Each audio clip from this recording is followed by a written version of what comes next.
Negara itu sudah dilumpuhkan, pasal 33 itu udah dikhianati. PIK 2 itu pagar laut lah, penggusuran lah, penindasan warga, macam-macam kan. Kok ITB kerjasama, bener ini mengkaji nih MOU.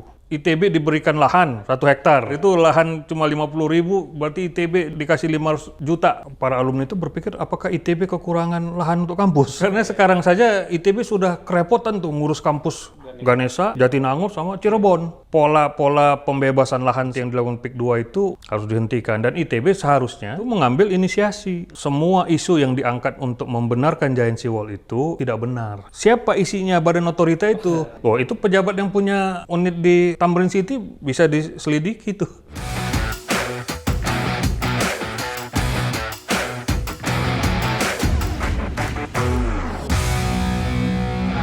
Hari ini pembicara yang ada bersama kami, saya dan Haikal di sini, sudah ada bersama kami Bang Muhammad Jahansyah Siregar. Halo Bang.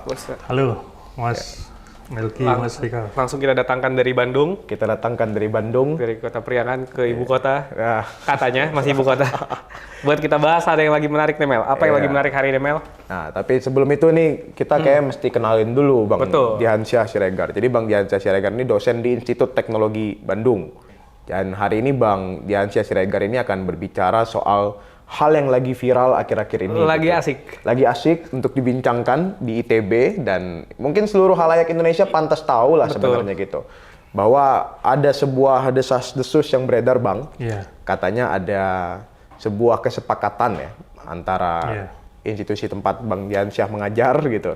Di Institut Teknologi Bandung dengan PIK 2. Pantai Indah Kapuk 2. Nah, boleh dijelaskan Bang, apa desas-desus yang sedang beredar akhir-akhir ini dan valid apa enggak ya? Iya, barang ini valid beneran ada apa cuman cuap-cuap di media aja nih? Apa sebenarnya yang terjadi Bang? Iya, itu kejadian lebih kurang hampir 2 minggu lalu ya. Oke.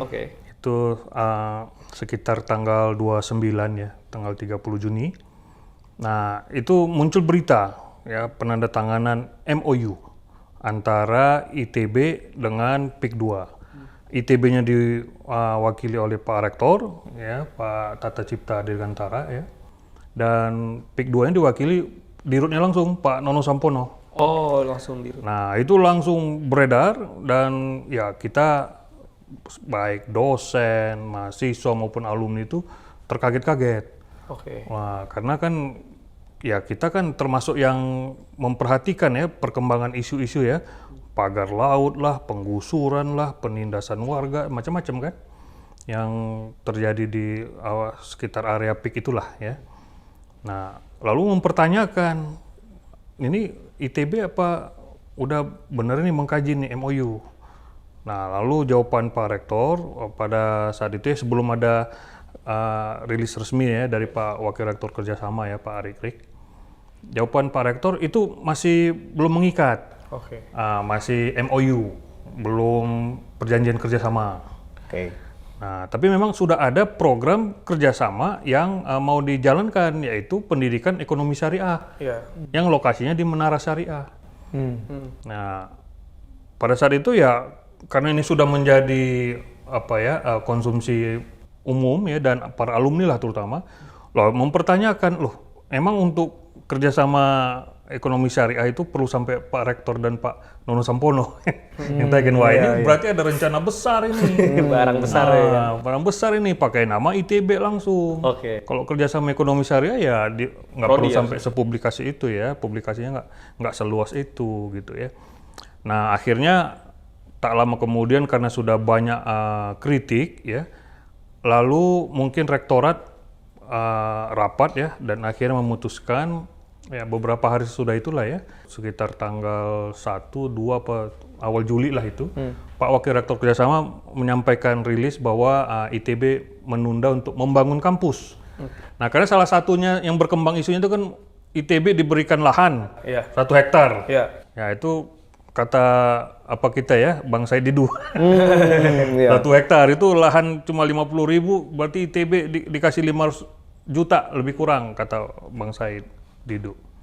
Nah, itulah yang mungkin dirapatkan untuk dinyatakan di situ ditunda.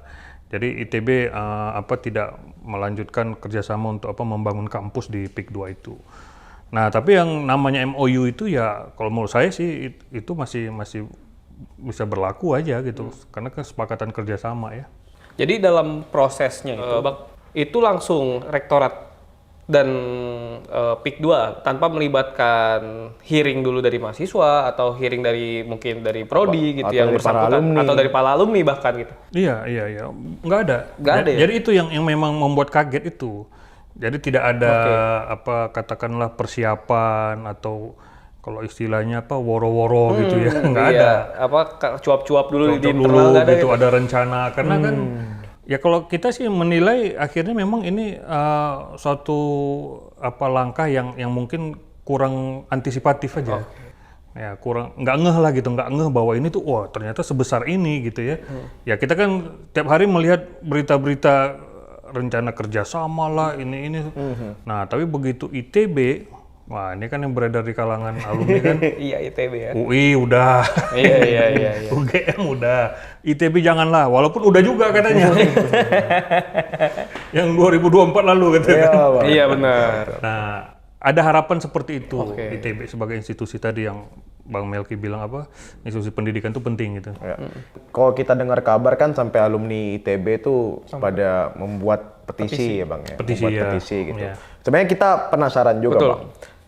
Apa sih yang sebenarnya jadi poin paling penting penolakan para sivitas akademika ITB 1? Yang kedua, apakah penolakan ini berkaitan dengan bagaimana PIK 2 itu selama ini menjalankan usahanya gitu kan? Dan apa sebenarnya tindakan-tindakan yang sudah dilakukan oleh para alumni ataupun keluarga ITB yang lain? Ya, jadi pertama-tama karena isu yang mencuat itu adalah ITB diberikan lahan untuk kampus, ya, langsung secara logika para alumni itu berpikir apakah ITB kekurangan lahan untuk kampus? Iya. Karena sekarang saja ITB sudah kerepotan tuh ngurus kampus Ganesha, Jatinangor sama Cirebon.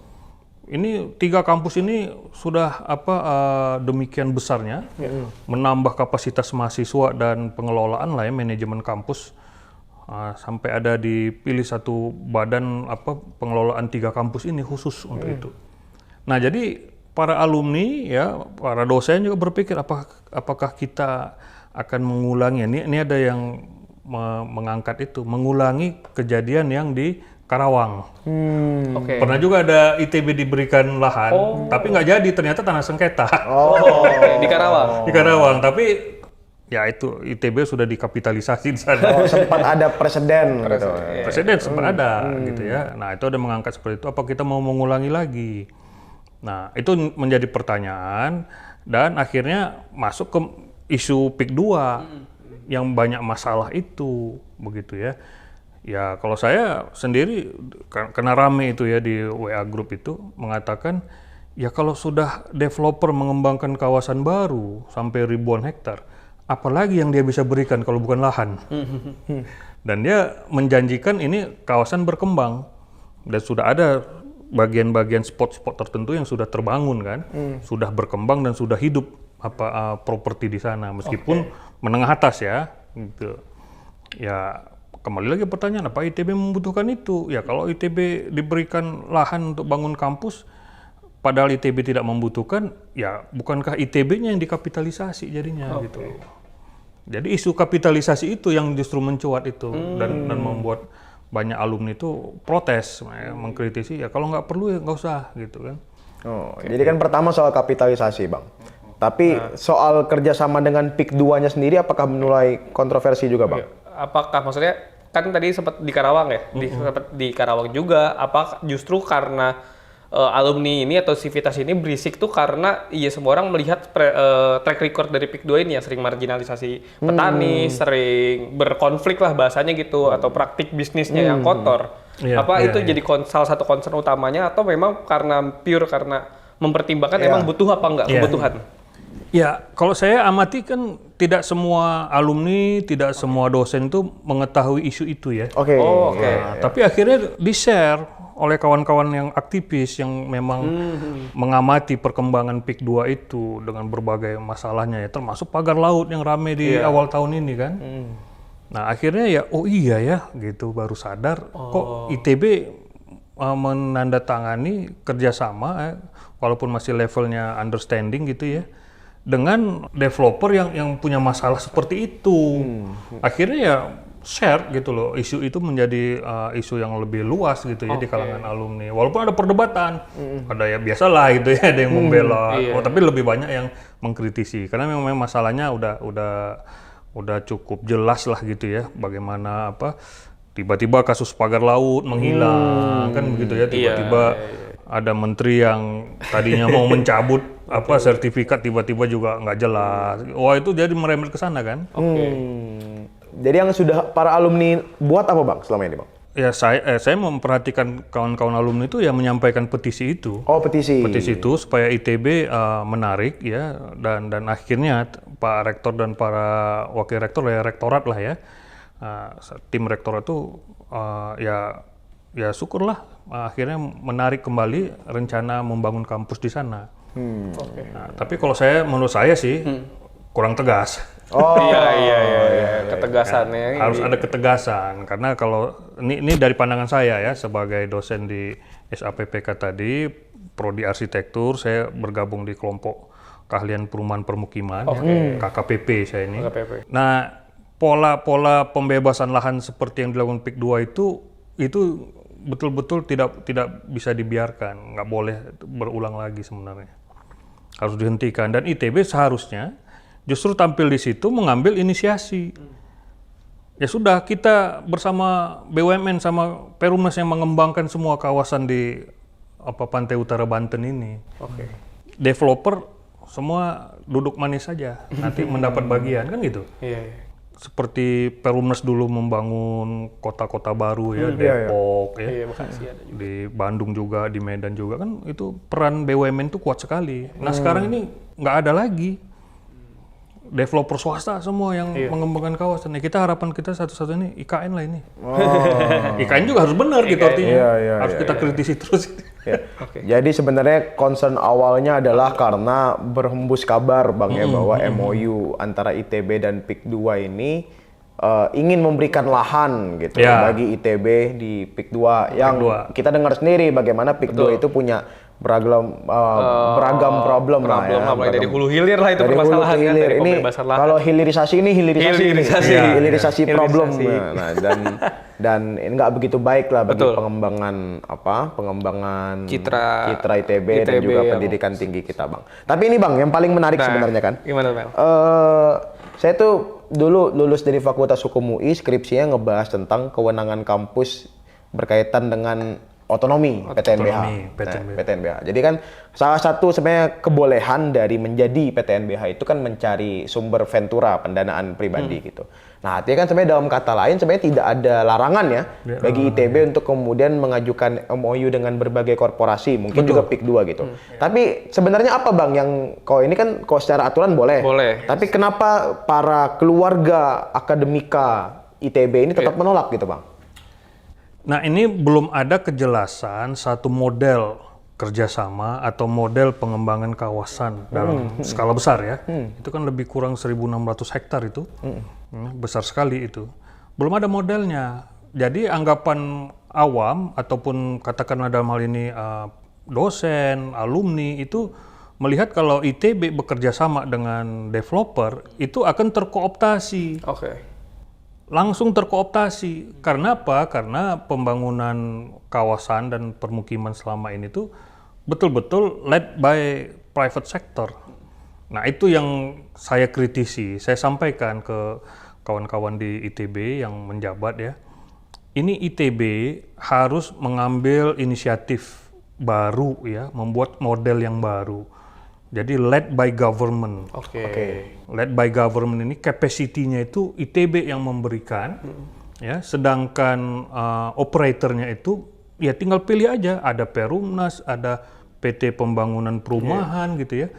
Jadi jangan dipakai BUMN ini hanya untuk ngutang. Kan selama ini dipakai untuk ngutang. Dia bisa ngutang karena dia punya modal, dia punya capital kan. Nah dipakai untuk mengembangkan satu kawasan berskala besar. Di mana semua nanti developer, mulai dari developer naga sampai developer cacing, kebagian semua gitu loh. Nah, itulah Indonesia itu, pasal 33 itu. Iya, jadi Meskipun sebenarnya hari ini bagaimana kita melihat pembangunan itu sangat ditekankan titik beratnya pada swasta, harusnya ITB sebagai kampus yang punya tridharma perguruan tinggi, yang punya nilai-nilai itu kembali mengembalikan marwah bahwa negara yang harusnya membangun gitu. Dan memimpin dan private itu hadir untuk melengkapi. Bukan menjadi pemain utama. Gitu. Ini negara pemain cadangan terus ya Bang. Selain soal MOU antara ITB dan juga PIK 2 ini ada satu hal lagi yang menarik Bang. Soal proyek Giant Sea Wall, Bang. Nah, cuman yang jadi menarik sebenarnya kan banyak sekali masyarakat yang belum memahami Bang. Jadi kan kalau saya lihat wawancara anggota DPR RI dengan wartawan atau segala macam, ngomong Giant Sea Wall ini sebatas Giant Sea Wall. Tapi nggak ada penjelasan ke masyarakat. Giant Sea Wall ini apa, siapa yang merencanakan, dampaknya apa. Pas Pilgub DKI juga kan, DKI Jakarta kan ngomong Giant Sea Wall gitu. Nah, apa sih Bang yang paling menarik dan yang harus kita tahu soal Giant Sea Wall yang dibicarakan orang-orang ini Bang? Ya, kalau kita merunut dulu sejarah awalnya muncul isu Giant Sea Wall itu kan berkaitan dengan reklamasi pantai utara Jakarta. Ya, jadi Giant Sea Wall itu dipakai sebagai benteng ya untuk supaya reklamasi itu aman. Jadi dia benteng dari laut. Tanggul gitu Bang. Tanggul. Mecah ombak ya Bang? Tanggul laut raksasa. Jadi supaya air rob itu tidak masuk ke daratan. Ya, jadi semua properti yang dikembangkan di berapa tuh 17 pulau itu aman. Itu awalnya. Awalnya kan itu. Jadi ini 17 pulau itu ditutup lah sama Giant Sea Wall itu. Hanya kecuali yang masuk ke Tanjung Priok aja itu yang dibuka. Karena lintas kapal itu kan. Nah, lalu kan itu menuai kontroversi juga kan ya, Giant Sea Wall dan reklamasinya. Nah, tapi yang reklamasi pulau C dan D itu ya, itu akhirnya sempat lepas juga kan, akhirnya teruruk juga itu kan. Karena memang kelompok itu cepet banget dia. Dia tahu dari mana pasirnya, dia udah punya teknologi pakai penyedot itu ya. Nah, lalu akhirnya sampai hari ini belum ada satu katakanlah perencanaan yang detail, ya perencanaan yang komprehensif. Bukan hanya soal engineering kelautannya, juga bukan hanya soal reklamasinya, tapi keseluruhan bagaimana ini menata pantai belum ada dari pemerintah. Karena itu tadi saya katakan pemerintah kita itu lemah di dalam menginisiasi satu perencanaan pembangunan. Nah, kecuali titipan. Jadi selalu ada penitipnya di belakang itu yang membuat orang bertanya-tanya kan tadi Mas Melki bilang ini apa sih? Ya karena itu pemerintah kita tidak berinisiatif untuk membuat rencana. Nah, makanya saya tulis di situ Giant Sea Wall itu semua isu yang diangkat untuk membenarkan Giant Sea Wall itu tidak benar. Tidak benar, Pak? Tidak benar. Jadi misalnya sea level rise. Kenaikan air laut itu sangat kecil. Selama 100 tahun nanti itu sekitar 30 cm naiknya. Nah, kemudian rob ya, ombak ya, itu sekitar 1 meter, 1,5 meter. Kalau ombak rata-rata tinggi ombak laut Jawa di pantai utara Jawa itu, dan kalau bulan purnama saja, nah dia agak lebih tinggi, bisa 2 meteran. Ya, dan itu memang sudah ritual seluruh masyarakat di pantai utara Pulau Jawa ini memahami itu. Nah, satu-satunya yang membuat masalah itu adalah ketika pantai utara Pulau Jawa ini berada di kota metropolitan, kota besar. Yaitu Jakarta, Semarang, dan Surabaya itu terutama Gersiknya. Surabaya kan lebih ngadep ke Madura ya. Nah, terjadilah yang namanya penyedotan air tanah besar-besaran. Terjadilah yang namanya kekurangan daerah resapan air. Karena dibangun nih, termasuk di 13 bantaran sungai di Jakarta ini. Permukiman padat kumuh itu kan akhirnya airnya masuk ke kali semua, sungai semua. Sedangkan sungainya kecil gitu ya. Kita baru dengar berita yang di Bekasi itu yang digusur itu ya. Nah, itu kan dalam rangka menormalisasi. Tapi itu juga salah pemerintah. Karena tidak mengawasi, squatter controlnya tidak ada. Kenapa dibiarkan itu dibangun? Orang investasi sampai ratusan juta, miliaran itu. Berapa puluh bangunan itu yang di Bekasi itu kan.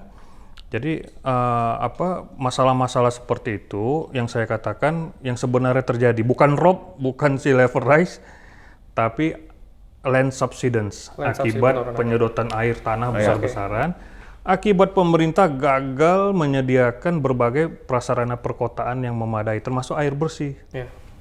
Nah, di situ masalahnya, ya itu dong yang dibenahi. Bukan giant seawall solusinya gitu loh. Tapi kan bicara giant seawall ya Bang ya. Ini kan lagi rame juga nih isunya mau dibikin dari Banten sampai Jawa Timur. Iya, nah, iya. Apalagi kalau nggak salah sampai 1.000 lebih triliun ya angka. 1.300 triliun. 1.300 triliun angka pembangunannya. Itu lebih dari IKN tuh. Iya. Nah, 2,5 kali IKN tuh. Padahal apalagi nih ada narasi lagi efisiensi. Iya. Nah, dan katanya ini mau divalidasi juga katanya ITB juga terlibat nih dalam proses giant seawall ini. Nah, ini gimana Bang tanggapan Abang? Ya kalau ITB secara individual tuh ada aja ya, karena kan dosen-dosen ITB itu juga praktek profesional ya. Ada yang teknik sipil, teknik kelautan, kalau saya di arsitektur, perumahan, permukiman ya. Ada penataan ruang. Nah, 1-2 person ada aja yang terlibat ya. Nah, tapi kalau saya amati pertama tidak institusional. Tidak ada ITB secara institusi. Yang tadi saya katakan, kalau secara institusi ITB maju menangani masalah pantai utara Pulau Jawa ini, itu harus jelas mana yang capacity improvement ya, mana yang operator institutionnya. Kan ITB nggak mungkin jadi operator kan? Kan kita punya BUMN semuanya. Nah, kan harus ada proses capacity building di situ. Dan harus ada led by misalnya presiden membentuk satgas. Katanya kan ada membuat badan authority badan otoritas Pantai Utara. Nah, itu positif sebenarnya, tapi siapa isinya badan otorita itu? Jangan proksi-proksi oligarki lagi. Nah, ini kan yang jadi pertanyaan juga sebenarnya. Apakah Aguan terlibat lagi nih dalam jangan gitu lagi ya. Kalau ngelihat ininya 1.300 triliun 500 km, ya arahnya ke sana. Ya padahal tadi data-data sudah membuktikan bahwa kenaikan permukaan air laut, banjir rob dan lain sebagainya di kawasan pantai utara itu ya sebenarnya secara angka tidak begitu membahayakan sampai segitunya Bang ya. Iya enggak ya. Emang membahayakannya di kota-kota metropolitan. Jadi harusnya solusinya ya membangun di kota-kota tersebut. Betul. Bukan langsung dibangun Banten sampai Gresik. Betul. Jadi wacana tersebut memang ada Bang rupanya. Ada, karena itu kan solusi yang mahal. Ya. Kalau kita ini kembali bicara kepentingan. Ya. Kalau ini memang lahir ataupun diusulkan kalangan pebisnis, terutama properti, ya tentu mereka ingin pemerintah menanggung semua beban-beban infrastruktur. Sedangkan kenaikan nilai lahannya mereka yang menikmati. Jadi infrastruktur dibangun ini dengan ribuan triliun tadi, dapat. Menguruk reklamasinya itu 1 meter persegi itu sekitar 1 juta cuma. Murah banget kan? Sesudah dia tereklamasi itu bisa jadi 20 juta, 30 juta nilainya. Jadi sebenarnya ini justru pintu masuk bagi para pebisnis lewat tangan-tangan negara. Ya negara, ya sama aja kayak kita lihat Casablanca itu. Gimana tuh? Lo yang bangun Casablanca itu siapa? Pemerintah DKI. Yang menikmati kenaikan nilai lahannya siapa yang menguasai mall, apartemen semua dari kuburan ya sebelumnya. Iya, sama juga kayak yang di Waduk Melati kan, Tanah Abang. Jadi banyak banget sebenarnya kita udah punya presiden bagaimana pebisnis itu malah diuntungkan paling mahal bagi kongsi-kongsinya. Dari kongsi-kongsi ini, padahal yang paling dirugikan justru keuangan negara sebenarnya. Negara dan biasanya pejabat dapat saham atau dapat unit apartemen. Oh itu pejabat yang punya unit di Tamrin City bisa diselidiki tuh. Coba aja lihat LHKPN itu isinya properti. Tanah, apartemen, rumah kan. Jadi kalau Pak Prabowo sebenarnya sangat tertarik untuk menangani korupsi dan kerugian keuangan negara berlebihan sampai bikin efisiensi, harus ini jadi salah satu concern sebenarnya Bang ya. Pembangunan yang tidak pada tempatnya ya ini sebenarnya gitu. Iya. Negara itu sudah dilumpuhkan. Pasal 33 itu udah dikhianati. Loh ya, properti itu kan bumi, tanah, tata ruang itu kan bumi, air. Nggak ada properti yang bisa hidup tanpa air bersih. Dan kekayaan alam yang terkandung di dalamnya itu ya termasuk beton, kerikil, listrik, energi memenuhi pasal 33 dikuasai oleh negara dan digunakan untuk sebesar-besar kemauan rakyat. Nah, jadi selama ini ada kesalahan berpikir, yang penting negara yang ngasih izin developer swasta. Itu salah.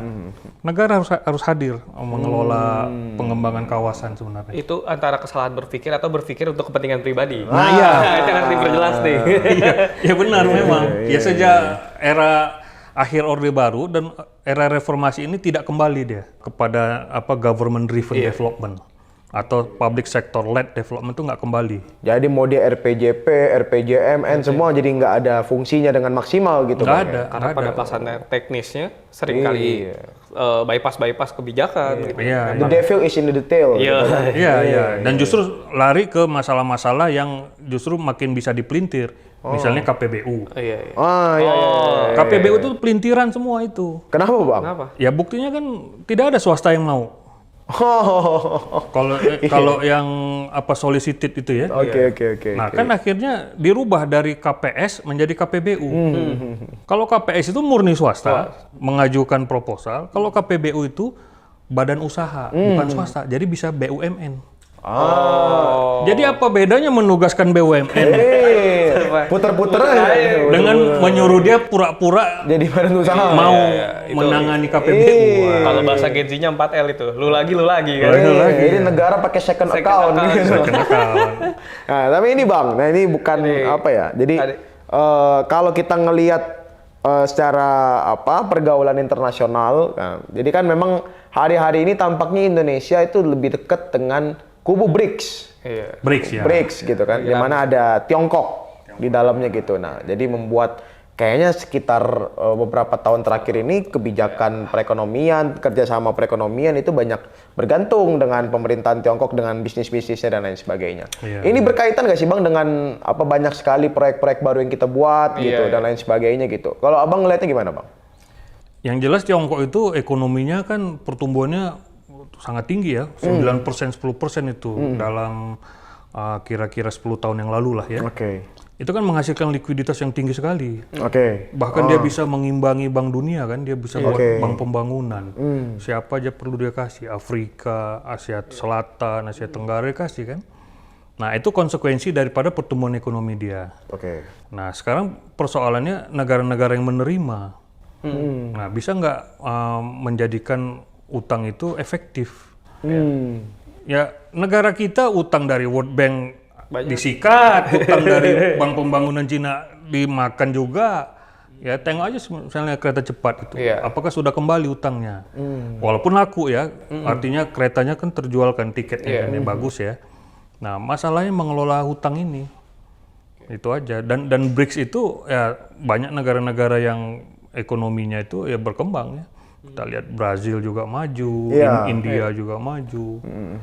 Nah sehingga mereka katanya sekitar 60% ya ekonomi dunia itu ada di BRICS itu. Dan lucunya tiap kali ada proyek pembangunan besar di negara ini kan selalu bekerja sama dengan Tiongkok macam-macam. Nah ini bukan dalam konteks SARA ya, saya juga Tionghoa. Nah tapi sah-sah aja ya. Sah-sah aja. Nah, jadi maksudnya kan WUS itu misalnya kerjasama sama Tiongkok gitu. IKN pun beberapa kali kita dengar ada pemasukan modal dan lain sebagainya gitu. Padahal sebenarnya ya ini menambah utang terus sebenarnya Bang. Dan belum tentu balik gitu Bang. Analisanya gimana Bang? Ya kalau saya secara ekonomi global itu ya kita kan secara politik global kita kan tidak ada aliansi. Nah itu membuat Indonesia itu lebih fleksibel sebenarnya. Jadi dari modal dapat dari negara Cina bagus, dapat dari Amerika bagus begitu ya. Bahkan dari Rusia kan kemarin. Kemudian persoalannya lagi-lagi di Indonesianya. Struktur pembangunan ekonomi kita itu tidak cukup capable untuk melit satu development yang katakanlah memberikan dampak efek yang meluas. Jadi project oriented. Nah itu ya. Jadi hanya satu project tidak mampu. Kalau istilahnya ekonomi itu M1 sampai M12 kalau ke Cina itu ya. Nah itu derivasinya itu. Nah di situ kelemahan kita. Jadi habis di 1-2 project aja. Jadi dan tidak trickle down. Tidak trickle down, tidak multiplier efeknya kurang. Ya itu salah satunya tadi yang saya katakan, public sector led development kita ditinggalkan. Yang dulu sudah dirintis sebenarnya. Di akhir Orde Lama, di awal Orde Baru sudah kan. Ya dulu mana ada kota-kota baru kalau bukan Perumnas yang bangun. Benar. Betul. Perumahan-perumahan rakyat. Dan itu tidak salah, Perumnas lead the development itu nggak salah. Developer tuh ngikut. Dan harusnya kalau emang banyak berkaca sama Tiongkok itu kan karena kita gabung BRICS kan, kedekatan sama Tiongkok. Mungkin Abang bisa koreksi. Setahu saya di Tiongkok itu malah pembangunan yang paling utama tuh dari sektor publik gitu. Bagaimana BUMN itu harus nurut sama kebutuhan publik dan lain sebagainya gitu. Harusnya itu jadi contoh juga sebenarnya Bang ya. Gitu. Betul. Kita lihat di bidang otomotif sekarang. Itu kan bersaing semua itu. BYD, Chery, Geely, Wuling. Tiba-tiba ada mobil-mobil baru aja di jalan. Mobil baru aja. Persaingan itu tuh di aransemen Oke. oleh si BUMN, SAIC namanya. Jadi ini BUMN Cina sebenarnya Bang, Tiongkok. BUMN Tiongkok itu. Konglomerasi BUMN lah bahasanya. Nah, itu nggak disadari banyak negara. Wah, ini kapitalisme by state gitu ya. Bukan, dia sebenarnya menjalankan pasal 33 untuk 45. Betul. Bahkan lebih UUD Cina Bahkan daripada Indonesia. lebih konstitusional dia daripada kita. Iya, jadi di bawah BUMN dan kementerian di sana itu yang namanya private enterprise itu tuh ikut dan akhirnya berkembang. Lu mau buat pabrik mobil dikasih modal, dikasih tempat, dikasih prasarana semua. Ya makanya pabrik di sana bisa tenaga kerjanya murah semua kan. Karena semua udah dilengkapi. Kalau di kita kan buruh kan habis kan. Iya. Sama ojek pangkalan habis dia diperah lah gitu ya. Jadi gajinya juga udahlah kebutuhannya tidak disediakan oleh negara kan Bang kan, udahlah gajinya kecil. Udah jam kerjanya penuh. Udah BUMN tidak menghasilkan keuntungan maksimal gitu kan. Nah, dan ini artinya pelajaran penting bagi Indonesia Bang ya, bagaimana pembangunan kita itu hari ini malah mayoritasnya dilihat oleh private sector, para pebisnis, para pengusaha gitu Bang ya. Yang menguasai proyek-proyek seperti IKN juga gitu kan, seperti Giant Sea Wall. Jadi ada keterkaitan nggak Bang dengan siapa pemilik Giant Sea Wall ini, proyeknya dan juga pembangunan IKN ini Bang? Kan kalau kita lagi-lagi kita harus tembak gitu ya. Paling banyak dibicarakan hari ini kan 9 naga, ada Aguan, ada haji-haji baru, Anthony Salim juga di dalam grup gitu. Ini akhirnya mereka ya mencari peluang namanya pebisnis, kerjasama kan. Nah, jadi saya melihat mereka ini semakin menguasai program-program pembangunan dan melihat sumber-sumber daya kunci semuanya. Perkebunan, pertambangan, dan semua uang yang dihasilkan dari ekstraktif bisnis tadi larinya ke properti. Kenapa lari ke properti? Karena properti ini yang bisa mengamankan nilai tadi. Jadi kalau Anda lihat nanti tadi misalnya ada hotel yang okupansinya cuma 20%, 30%, itu dibiarin aja, itu dia memelihara aset. Fisik ya? Fisiknya dan nilai propertinya. Dengan aset itu dia bisa pinjam lagi. Jadi cukup sekedar menambah lapangan kerja untuk orang yang bekerja di perhotelan lah ya. Setidaknya itu salah satu sisi positifnya lah. Jadi jangan pikir mereka bangun hotel tuh supaya okupansi 100%, enggak. Enggak ya. Aset. Ya daripada lahannya kosong ya kan. Ini ada likuiditas tinggi, jadikan properti. Dan bukan hanya satu gedung, satu kota dibuat. Dan praktek ini bukan praktek yang sangat benar menurut konstitusi, Bang ya? Ya nggak benar kalau kita merujuk ke Malaysia misalnya ya. Dia juga punya likuiditas yang tinggi dari Petronas yang meledak-meletup lah ya. Kira-kira 10 tahun, 20 tahun sesudah Indonesia oil booming. 70-an ya, Petronas itu 90-an. Apa yang dibuat Pak Mahathir? Ya, dia arahkan kepada properti. Dia bangun itu Kuala Lumpur City Center itu yang ada menara kembar Petronas. Itu dulunya kan depo kereta itu. Sekarang nilainya berlipat-lipat. Langsung dibuatnya kereta ya sampai ke Cyberjaya dia bangun, Putrajaya dia bangun. Ujungnya kereta itu kan di Kelia itu ya, di Selangor itu. Kuala Lumpur International Airport itu. Jadi semuanya properti dan itu bernilai tinggi. Cyberjaya kita bisa tahu lah kan, yang meniru Silicon Valley Amerika ya. Nah itulah yang ditiru oleh Dubai, Abu Dhabi, ya, Kuwait, ya, Uni Emirat Arab sama Qatar itu meniru itu. Nah sekarang kan Saudi juga meniru itu. Kelebihan oil booming itu dipakai akhirnya membangun kota. The Line ya, tahu ya, The Line yang di Saudi itu ya. Itu juga habis duit berapa. Tapi itu tadi, nilai sebuah kota, apalagi kalau berhasil menarik aktivitas dunia ya, pusat moneter, pusat apa segala macam. Sekarang Saudi menaikkan liga sepak bola gitu ya. Itu jadi barang. Nah sekarang masalahnya di Indonesia bukan pemerintah yang buat. Iya. Tadi kita bisa lihat kan, semua pemerintah kan, Mahathir, Raja Emirat, MBZ, MBS, ya kan, itu pemerintah semua. Nah, Indonesia sayangnya bukan. Iya. Memang Indonesia kalau kita lihat oil boomingnya, minyak boomingnya juga memang sebenarnya profit. Cuman masalahnya kalau di negara lain untuk pembangunan rumah-rumah rakyat, ini pembangunan komisaris gitu kan, rumah-rumah komisaris, rumah-rumah pejabat nih, korupsi jadinya. Nah ini yang baru ditersangkakan ini ya. Kan, makanya.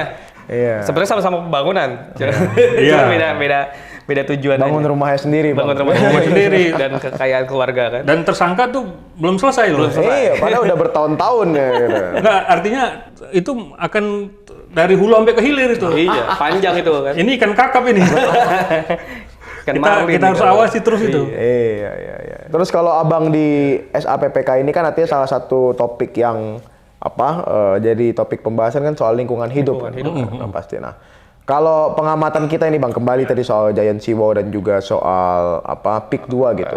Apa sih bang dari aspek lingkungan hidup yang paling terdampak sebenarnya dari pembangunan ini bang? Yang properti ya terutama ya itu tadi rusaknya pesisir. Rusaknya pesisir. Dampak dari rusaknya pesisir gimana bang? Ya jadi merubah sistem ekosistem pesisir. Ya jadi pesisir itu kan di sana ada terumbu karang, di sana ada bakau ya, mangrove, ada seagrass padang lamun ya. Ini semua kan tempat untuk pembenihan ikan-ikan, udang dan sebagainya. Jadi kehidupan di Laut Jawa itu ya, itu kehidupannya tergantung pesisir utara Pulau Jawa. Kalau ini rusaklah ekosistem yang ada di laut. Nah, jadi di banyak negara, tadi yang saya katakan Jakarta, Semarang, Gresik, Surabaya itu pemerintah turun tangan. Reklamasi itu bukan nggak boleh ya, boleh. Reklamasi itu boleh. Nah, tapi harus led by government. Jadi ada infrastruktur yang harus dibangun. Kalau dia buat pelabuhan, kalau dia dibuat tanggul itu seperti apa, kalau dia direklamasi seperti apa gitu ya. Tapi intinya itu menjadikan kawasan pesisir itu jadi livable.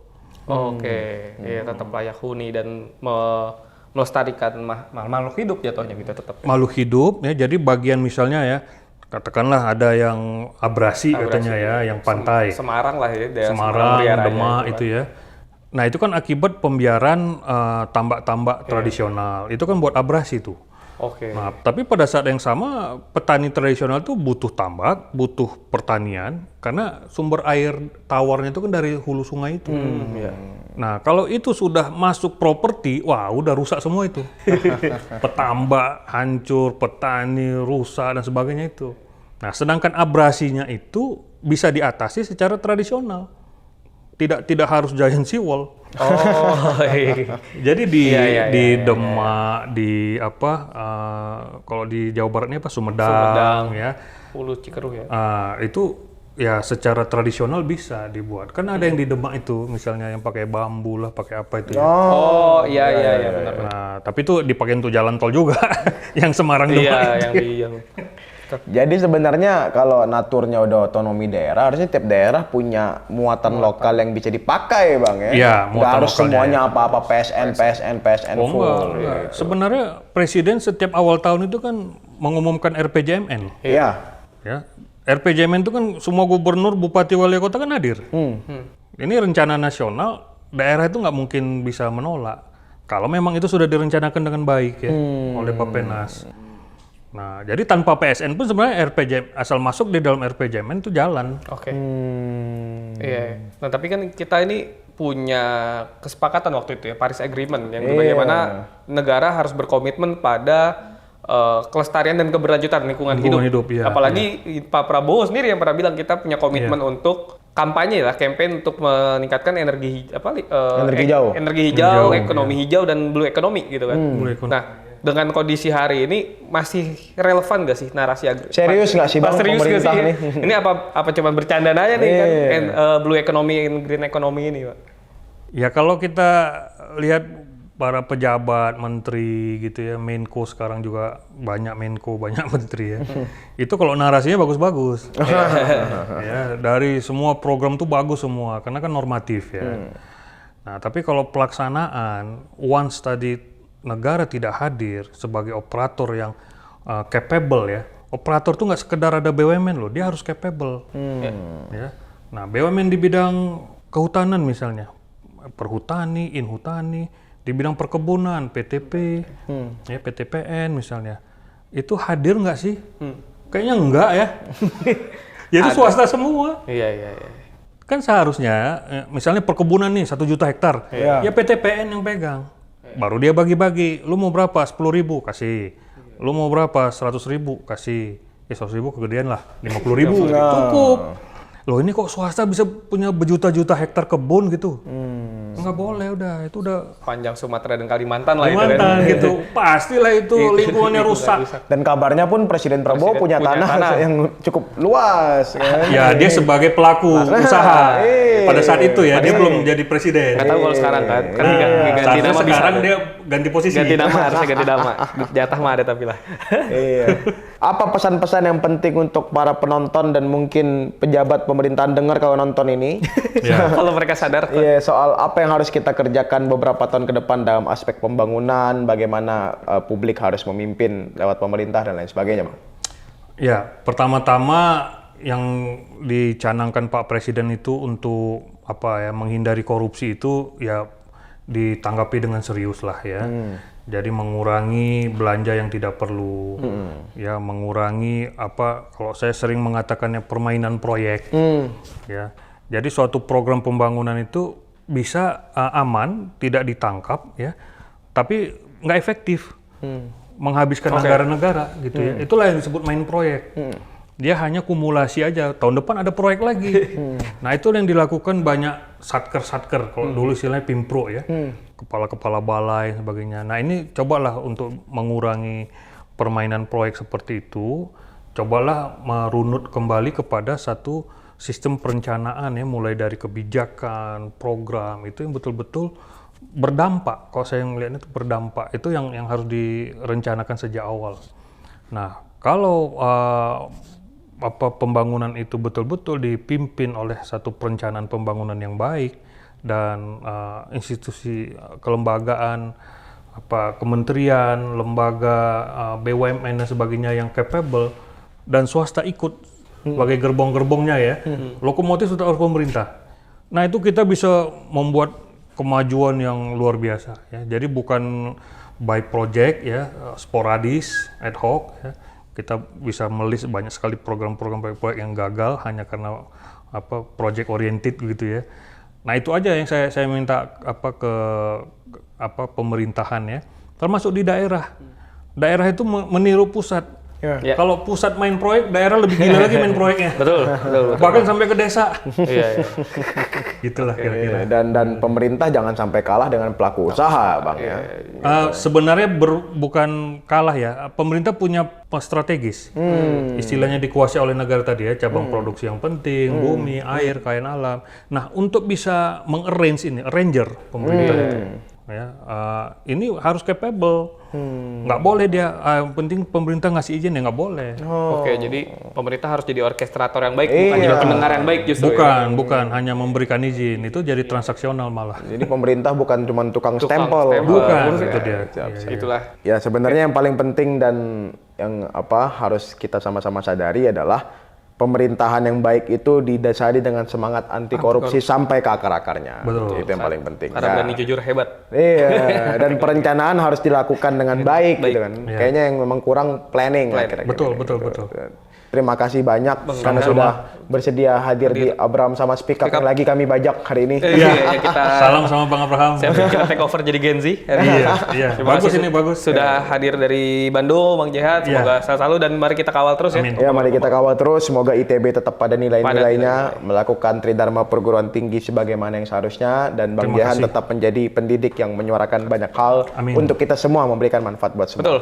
Sekian pemirsa Abraham sama Speak Up. Semoga ini menjadi wawasan yang baru, penting, dan bersama kita kawal agar Indonesia menjadi semakin baik ke depan.